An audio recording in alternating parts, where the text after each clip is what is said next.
జీహెచ్ఎంసీని 3 కార్పొరేషన్లుగా విభజించిన సర్కార్ ఇప్పుడు ఆస్తులు, అప్పులు, ఉద్యోగుల పంపిణీపై ఫోకస్ పెట్టింది.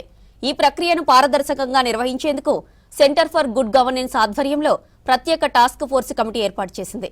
రాష్ట్ర విభజన సమయంలో అప్పులు, ఆస్తుల విభజనలో ఉన్న నిపుణులతో ప్రస్తుతం కమిటీ ఏర్పాటు చేశారు. మరో 10 రోజుల్లో ప్రభుత్వానికి ఈ కమిటీ నివేదిక ఇవ్వనుంది.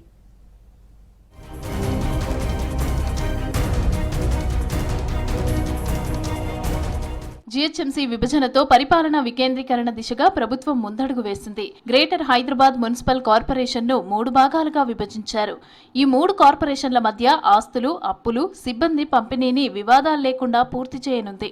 దీనికోసం టాస్క్ ఫోర్స్ కమిటీ ఏర్పాటు చేసింది ప్రభుత్వం. ప్రతిరోజు సెంటర్ ఫర్ గుడ్ గవర్నెన్స్ ఆధ్వర్యంలో ఈ కమిటీ ఎంసీహెచ్ఆర్డీలో భేటీ అయ్యి విభజన అంశాలపైన కసరత్తు చేస్తున్నారు.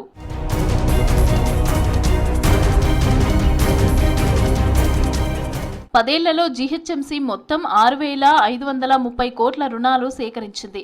ఇందులో స్ట్రాటజిక్ రోడ్ డెవలప్మెంట్, రోడ్ల నిర్వహణ, ఎస్ఎన్డిపి పనులకు లోన్ తీసుకుంది. అలాగే జేఎన్ఎన్ యుఆర్ఎం ఇండ్ల నిర్మాణం కోసం హడ్కో నుంచి 140 కోట్ల రుణం పొందింది. అప్పట్లో ప్రభుత్వం నుంచి నిధులు రాకపోవడంతో లోన్లు తీసుకుని నగరంలో అభివృద్ధి కార్యక్రమాలు చేపట్టారు. అయితే ఈ అప్పుల్లో ఇప్పటి వరకు 1,654 కోట్లను తిరిగి చెల్లించడంతో ప్రస్తుతం సుమారు 4,876 కోట్ల అప్పులు మిగిలి ఉన్నాయి. ఈ మొత్తాన్ని 3 కార్పొరేషన్లకు ఎలా కేటాయించాలనే అంశంపై కమిటీ కసరత్తు చేస్తోంది. కొత్తగా ఏర్పడిన 3 మున్సిపల్ కార్పొరేషన్స్ లో చట్టానికి అనుకూలంగా వాళ్ళ స్టాండింగ్ కమిటీ మీటింగ్ ఏర్పాటు చేయడం జరిగింది. ఇప్పుడు బాడీ లేదు, సో స్పెషల్ ఆఫీసర్గా నేనే ఈ 3 కార్పొరేషన్స్లో ఈ స్టాండింగ్ కమిటీ మీటింగ్ ఏర్పాటు చేశాను. ముఖ్యంగా కొన్ని చట్టపరంగా కొన్ని నిర్ణయాలు, ఉదాహరణకి ప్రభుత్వం 3గా విభజించుకుంటూ ఒక జియో విడుదల చేసింది. దాన్ని రికార్డ్ కింద తీసుకోవడం, కొత్తగా ఎవరో ఆఫీసర్స్ పోస్ట్ అయ్యారు, అవి రికార్డ్ కింద తీసుకోవడం, కొన్ని చట్టపరంగా కొన్ని అనివార్యంగా చేసేవి ఉంటాయి. అట్లాంటి కొన్ని రిజల్యూషన్స్ పాస్ చేయడం జరిగింది. బట్ ముఖ్యంగా ఈ సమయంలో బాగా ప్రజాహితంగా, ప్రజాకి బాగా అవసరం ఉన్నటువంటి కొన్ని ముఖ్యమైన అంశాల మీద కూడా రాబోయే మన కొత్త బాడీ వచ్చే వరకు మన వ్యూహం ఎట్లా ఉండాలి, మనం ఎట్లాంటి పని చేయాలి. సో 4 అంశాలు.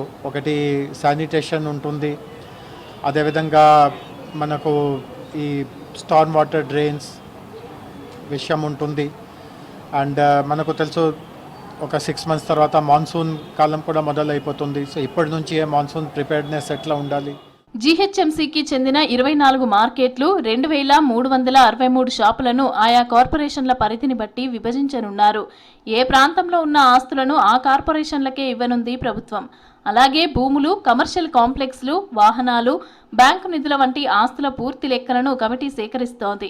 ప్రస్తుతం జీహెచ్ఎంసీలో ఎక్కువగా నిర్మాణాలు జరిగే ఛాన్స్ లేనందున టౌన్ ప్లానింగ్ ఆదాయం తగ్గనుంది.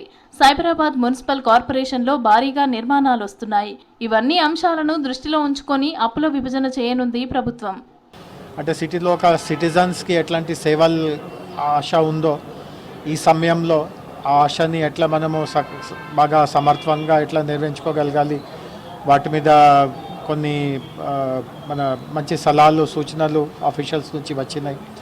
అదేవిధంగా ఆపరేషనల్గా ఏదైనా సమస్య ఉంటే, ఏదైనా చేసేవి ఉంటే అట్లాంటివి కూడా అంశాలు వాళ్ళని అడిగి తెలుసుకోవడం జరిగింది.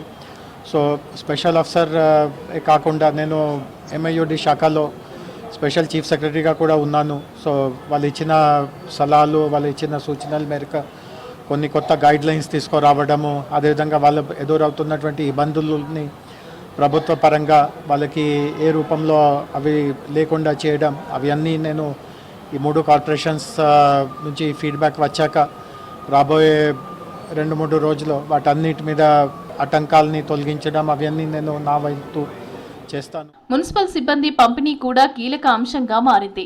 సీనియారిటీ, ప్రస్తుత పోస్టింగ్, విభాగాల అవసరాలను బట్టి ఉద్యోగులను కేటాయించేలా ప్రణాళికలు చేస్తున్నారు.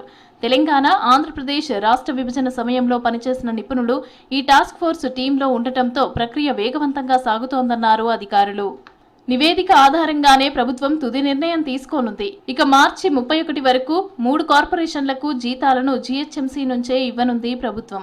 అలాగే కొత్తగా ఏర్పడ్డ సైబరాబాద్, మల్కాజ్గిరి మున్సిపల్ కార్పొరేషన్లకు తక్షణ ఖర్చులు, అభివృద్ధి కార్యక్రమాల కోసం చెరో 500 కోట్లు కేటాయించారు.